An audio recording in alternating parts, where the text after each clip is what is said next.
Tak priatelia, vitajte pri dvoch poloch politiky.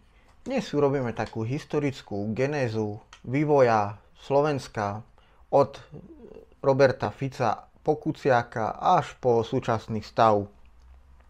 Rozvrat právneho štátu nastal vtedy, kedy sa začal kreovať špecializovaný trestný súd a vtedy boli pri moci smeráci a hlavne Robert Kaliňák, ktorý je hlavne jeho strojcom. Vtedy sa Štefan Harabin tvrdo postavil proti zavedeniu tohto špecializovaného trestného súdu a vidíme, kam to až dospelo. Potom najprv to zrušil ústavný súd a napokon nanovo sa zaviedol tento špecializovaný trestný súd. Potom prišli parlamentné voľby 2010, Iveta Radičová a tak ďalej. A poďme teda sa pozrieť na Kuciaka. Smer mal vtedy neohrozenú väčšinu spolu s SNS a Mostom.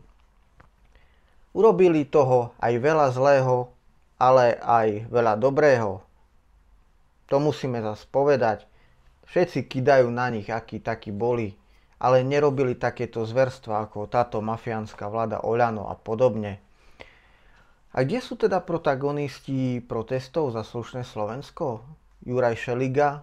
O Davidovi Strakovi sa moc toho nevie. Nebol až taký výrazný ako Karolina Farská alebo Juraj Šeliga. Juraj Šeliga bol podpredsedom parlamentu a teraz je za stranu Demokrati, ktorý vykrikuje o Marošovi Žilinkovi básne.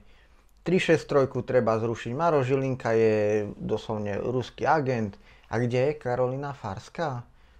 Študovala na Hudson Institute. Za odmenu, priatelia, za odmenu. To len tak náhodičky nie sú. A teraz sa podržte, v akom centre ona je. V investigatívnom centre Jana Kuciaka. Najväčšia to novinárka, písala aj blogy do SME a podobne. Ako vidíme, dobre lukratívne miestečka si našli títo protagonisti. Opäť prišli parlamentné voľby v 2020 a už Pelého vláda zaviedla COVID teror. Spomínate si, ako nás strašili potom už Igorova Matovičová vláda, jeho atomovky, plošné testovania a podobne. Až to hraničilo až do uzavretia okresov, kde šikanovali ľudí, keď prechádzali či do práce alebo do škôl a podobne. Ale teraz na migračnú krízu zdroje nemajú zrazu. Nie sú v tom zapojení najvyššie špičky polície Hamran a doslovne šikanujú aj občianske hliadky, ktoré hliadkujú na hraniciach.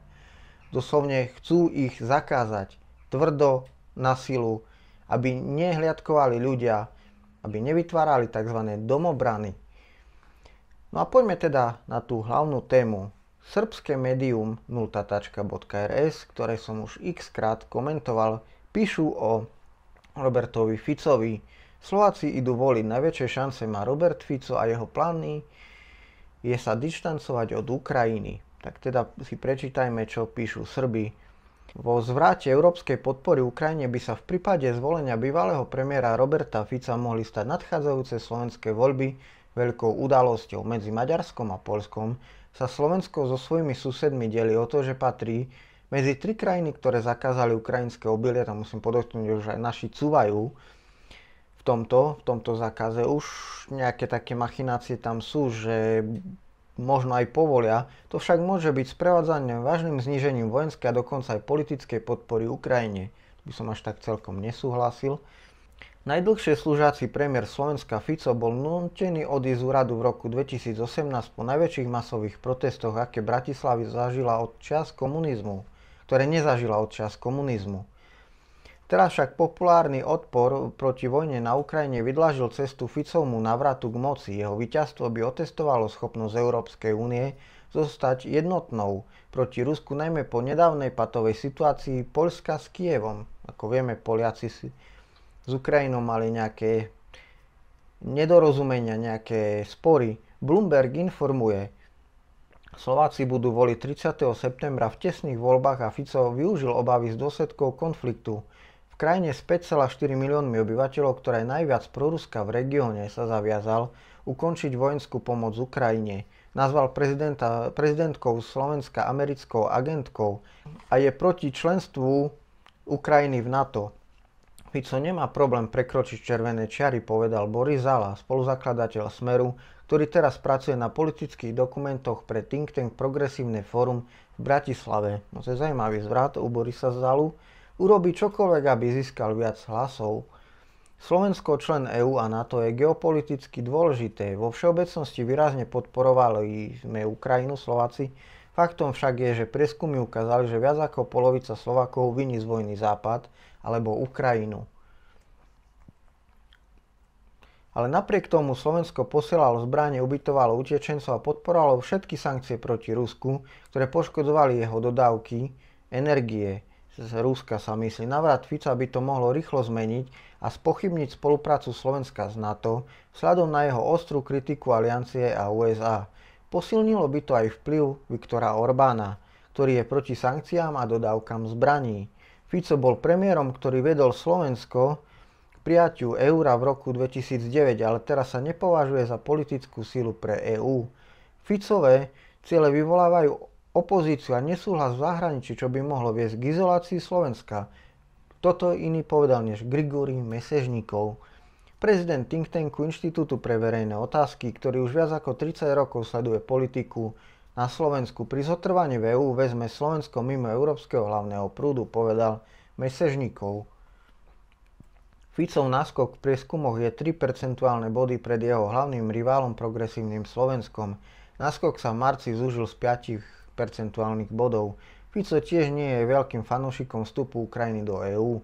Pre prebiehajúcu vojnu, korupciu a demokratické nedostatky to označil za vyhliadku na x rokov.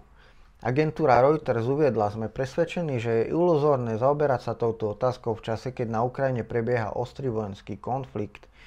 Odpovedal Fico v e-maile na otázku, či podporuje členstvo Ukrajiny v EÚ. V budúcnosti si vieme predstaviť, že Ukrajina bude mať čo najúžšiu spoluprácu s Európskou úniou vrátane členstva. Na to však musí spĺňať rovnaké podmienky ako všetky ostatné krajiny ašpirujúce na členstvo.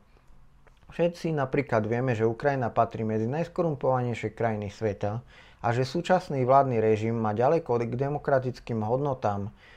Fico sa zaviazal zastaviť dodávky slovenských zbraní do Kieva a zaujal ku konfliktu proruskejší postoj ako väčšina západných spojencov. Nechceme tú tretiu svetovú vojnu, povedal Robert Fico. Uviedol, že nepodporuje zasielky zbraní cez Slovensko na Ukrajinu, ale dodal, že sa im možno úplne nepodarí zabrániť, pretože americká armáda si tu môže robiť čo chce. Podľa dohody o spolupráci so Spojenými štátmi. Toľko článok z Nulta tačka prebratý, ako ste počuli, z Reuters a z Bloombergu. Som zvedavý na váš komentár, na vaše postrehy, koho budete voliť, ako by mala smerovať naša politika slovenská. A týmto by som to aj ukončil. Komentujte, vážmite o Pepe.